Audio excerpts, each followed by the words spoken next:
Cosmic Spacehead. Some of you guys might remember that Wally or Super Pug Bros hooked me up with this game. But the weirdest thing is when you first turn it on and you pop it in a Genesis.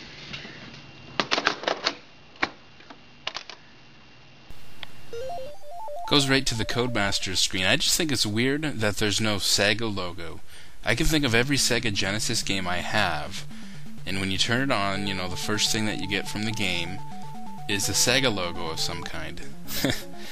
This one's got no Sega logo. And you know, when you take into account the fact the cartridge looks funny, it really makes you think this is a non-licensed game. But from what I can tell, it is licensed on the Genesis. The NES version, on the other hand, is not licensed, as are all Codemasters games on the NES, as far as I know. But anyways, this game is a mix of basically your point-and-click adventure-style game with some platforming, which is probably a pretty unique game there. And you guys know I'm a fan of these point-and-click adventure games. So yeah, this is, you know, more so a point-and-click adventure game. The platforming's there basically just to kill you, which, you know, sucks because I'm used to these LucasArts point-and-click adventure games in which you can't die. In this, I don't think you can make any mistakes where you screw yourself over with the items. But you can definitely die in the platforming sections. Here's a platforming section now. Basically, this gets you from one adventure location to another. So you have to go through these platforming sections. You cannot attack. Your guy has absolutely no attack. And, you know, you can basically only jump a small distance. One hit kills you. So whether you fall or whether an enemy hits you, one hit will kill you. And you have, you know, your men. You collect candy, by the way. As you can see, I'm collecting this candy. When you get 10 pieces of candy, you get an extra man. But when you run out of men, you are game over. So it's an adventure game that you can die in. There you go. Definitely not what I'm used to in the LucasArts style games. Yeah, so you play as this Linus guy. And basically the storyline is you're trying to get back to Earth, and in order to get to Earth, you need, you know, you need a spaceship with all the items that the spaceship would need, like the rocket fuel, and you need, you know, a camera, because the point is you want to go to Earth and prove that Earth exists. What happens is you've been to Earth before, but nobody on this planet, which is not Earth, believes you. So you need to go back and prove to them that this Earth planet that you've been to exists. So you need to bring a camera. When you get to new adventure locations, as you can see here, you'll get a password.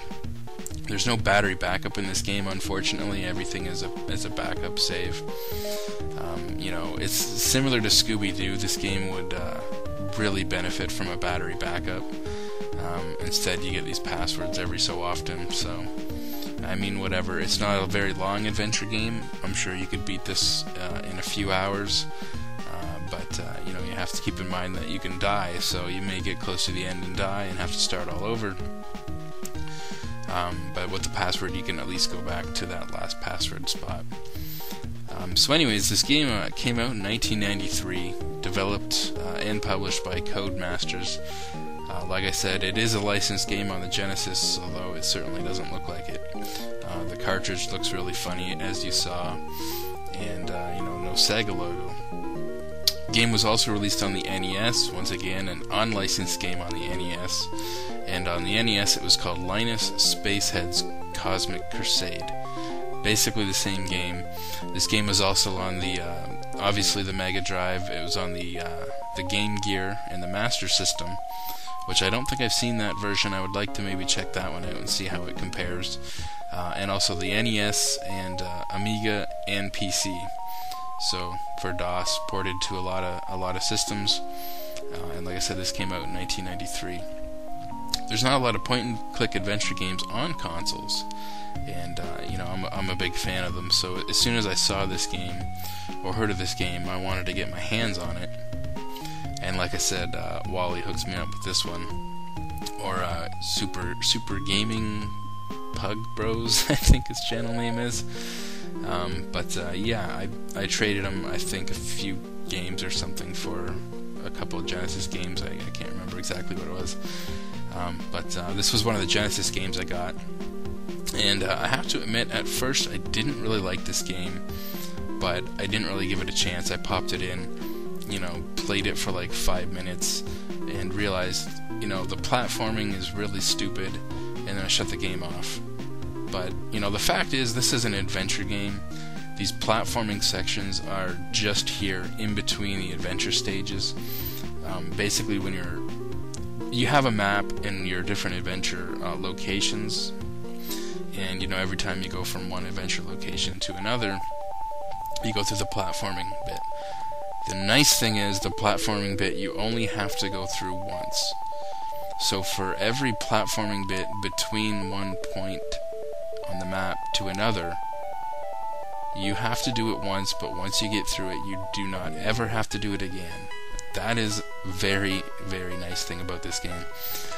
So once you do a platforming bit and then you want to go back, it'll just show the map and you'll go back to whatever location you want to go to. If you've gone through the platforming bit, you don't have to go through it again.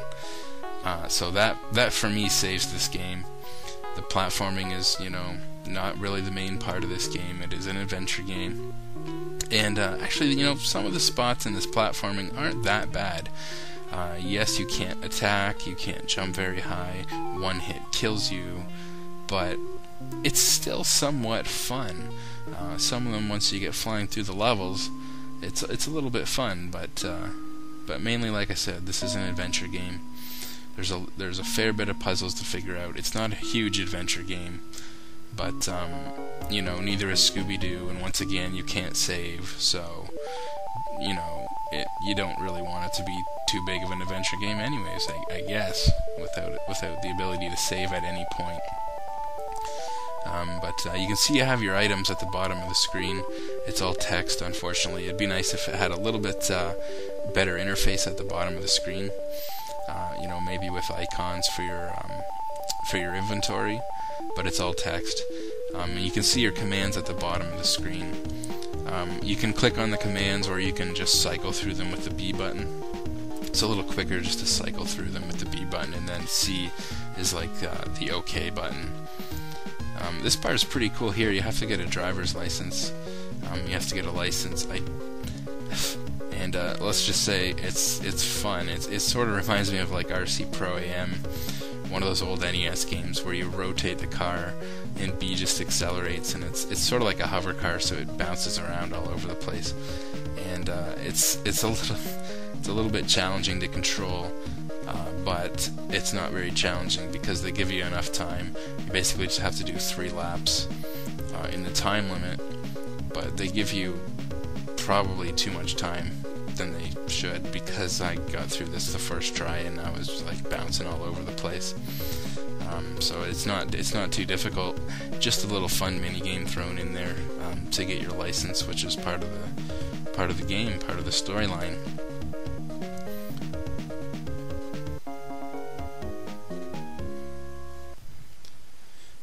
This part's cool here. You realize that you can clone yourself with the transporters. There's transporters to get from one area to another without having to walk there. And you realize you can transport yourself, clone yourself with the transporter, which you need to do at this part to get through this laser fence. So I thought that was pretty cool. Why you have to bring the other guy back, I don't know. You should just be able to kill your clone off. But yeah, I thought that was a pretty neat puzzle. I got here earlier and couldn't figure out how to keep the laser door thing off, because you step on it, but when you leave, it goes off. So having the clone do it for you is definitely neat. Another platforming section here, and I'm about to show you what happens when you die. It's game over, man. But yeah, awesome game. Definitely worth having if you're into the point-and-click adventure games. See you later.